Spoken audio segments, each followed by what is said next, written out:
Hi, I'm E.D. Lewis and welcome back to my channel, and welcome to a Christmas in July video, as well as a nocturnal review.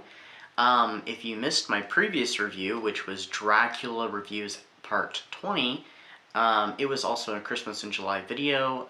Do check it out, it is linked down below. So what am I reviewing for this Christmas in July video? It is Yuletide Invasion, a holiday horror novella by J.C. Moore.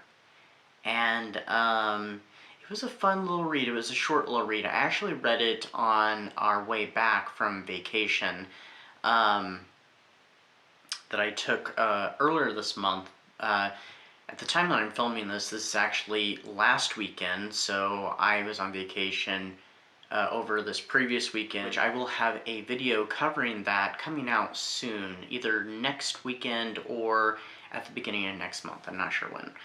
But yeah, this was an interesting little read. It was kind of spooky and stuff, and let me just read what the brief little synopsis is, and I'll talk about it a little more. Christmas Eve, 1986. A blizzard pounds upstate New York.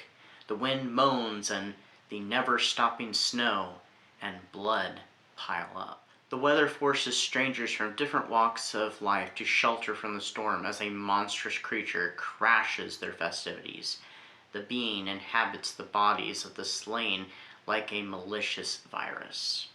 This isn't a night for Santa and children's smiles as evil delivers a whole new meaning to a night before Christmas. So yeah, that gave a pretty good description. I wasn't really sure how I was going to describe this book, but that was actually perfect.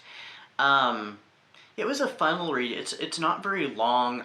I was thinking that for some reason it was like 27 pages. No, it says technically like 86 or so, but it ends on page 60 something.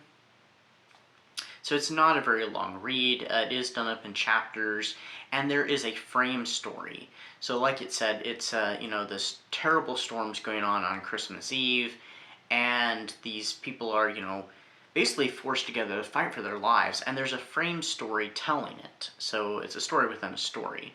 This little girl is being told the story of what happened to her, her grandmother's telling it. What happened to her when she was 21, and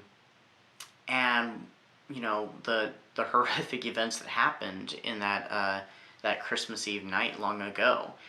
And I will say, in the book it never tells exactly when it's taking place, like the description does in the 1980s. It just kind of says that this happened a long time ago, and it just kind of throws you in. And you know that it must not be taking place in modern day because there's not modern conveniences like cell phones and stuff being talked about. But, yeah, this book has a very old style kind of feel to it. It feels like an old movie, which was the whole reason, because at the back of the book, the author does talk briefly about that he was looking to create something that was a little different for holiday horror than what was already out there, and he took inspiration from the 1950s and 1960s alien invasion films, and it has a very John Carpenter's The Thing feel to it, with the snow and this creature, and some of the things that this creature does without spoiling it. So if you haven't seen John Carpenter's The Thing, you don't know what I'm talking about, and if you do, you may have some ideas. You may be getting some images in your head.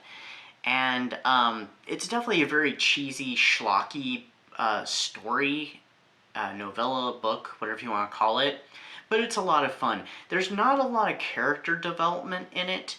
You do know some things about the characters because what you are told through their conversations and through the narration of the story, but it's not very dynamic, and like I said, it's not much development. It's not very layered, but it's a fun, quick read, and I think that was the intention behind it. So, I mean, if you wanted those things, it would have to have been a longer book, but it's a nice one that you can read in one sitting.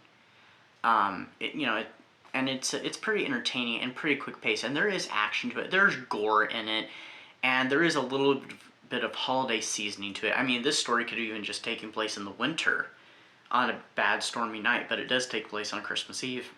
And there's, light sprinklings of that in there, which I'm, favorable of that because I'm not a big one for kind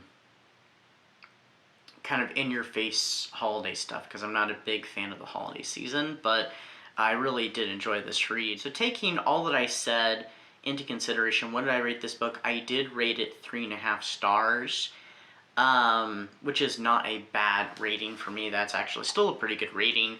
I didn't love it, but I did find it very enjoyable, and I would definitely read it again. Who knows, maybe I'd even elevate it to 4 stars. Now on Goodreads I did list it as 4 stars because you can't really do half stars on there. So every time I do that, I always round it up, but I usually distinguish that, hey, it's 3.5 or 4.5, whatever. So anyway, definitely check it out if you're looking for something spooky. It's still July by the time this video goes up, so there's still a little bit of time, and like I said, this is a quick read. It's pretty inexpensive. I don't know if there's a paperback edition, but I read mine on my Kindle tablet, so.